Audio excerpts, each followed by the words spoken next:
Thank you, Mr. Chairman. I'm not a doctor, but I have a PhD in recognizing bullshit when I hear it. I'd like to point out to everyone that we knew early on, as a matter of fact, everyone knew early on, that the people that were at risk of hospitalization and dying of COVID were those that were obese, had diabetes, were over the age of 65. We also knew that children were at no risk, practically zero risk of being hospitalized or deaths from COVID-19. We knew that young people, healthy young people, were not at risk. However, Dr. Marks, you rushed through this process of authorizing these vaccines, even though you knew the side effects, you knew about myocarditis, and you knew about the studies. So let's be very real about the situation that we have. Here we have, let's talk about the reports on VAERS. Some people in here are trying to belittle these reports, but these reports come from people that died, people that got injured. And in December, in the middle of December, I think it was the 10th or the 11th, the first vaccine was approved. It was authorized under emergency use. Boom, 10,596 reports in less than a month.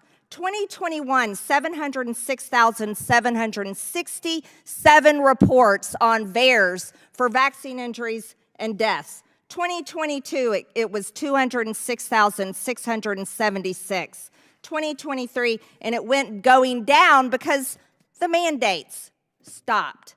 Now, let's talk a little bit more about the vaccines. Here we have reports. Deaths, 18,372.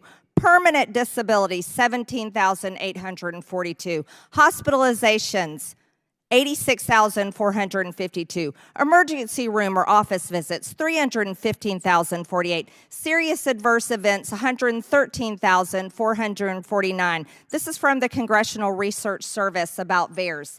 All kinds of injuries, miscarriages, heart attacks, myocarditis, permanent disability, neurological problems, and it goes on and on and on. These are the reports from people being forced to take vaccines. Shouldn't have happened. Mr. Grimes, I've just told you the numbers of reports. However, under CICP, there are only 10,640 of these COVID-19 claims are currently pending or are in review. And as of January 1st, 2024, CICP only compensated 11 of the 40. Oh, wait. Let's make that number clear to everyone. Only 11 people have been compensated. Only 11 people have been compensated. Out of the 40 COVID-19 claims it determined were eligible, only 40 were determined eligible. That is amazing. And the average award was only about $3,700. On the other hand, the average VICP payout over the last 35 years is approximately $490,000. If you die or get injured from a COVID-19 vaccine, your average payout's $3,700. I'd like to recognize someone in the room today is here, Brianne Dressen. She's met with you, Dr. Marks. She's met privately with you about her vaccine injuries. She participated in a clinical trial. She was injured, and then she was dropped from the trial for the COVID-19 vaccines. Her medical expenses are $433,000 a year. She filed with CICP. Mr. Grimes, she's gotten no response. She's right here. Could you raise your hand, Ms. Dressen, please? Thank you. Perhaps you could meet with her after this meeting. Dr. Marks, you admitted to her that vaccine injuries are real. That they're real. Although you rushed through the authorization, and now you've authorized that children should receive these vaccines, and even babies as young as 6 months old. That is shameful. That's shameful. I'm not asking you a question. I'm going to continue speaking. Thank you. This is my time. The National Institute of Health also saw Ms. Dressen for her neurological complications that have been quite severe.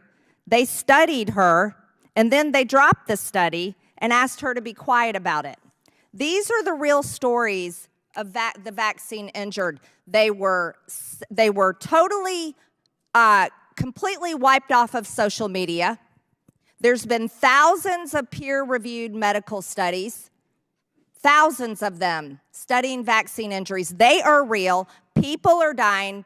People are having heart attacks, strokes, blood clots, and many other countries are dropping the COVID-19 vaccine and saying we shouldn't give them to children.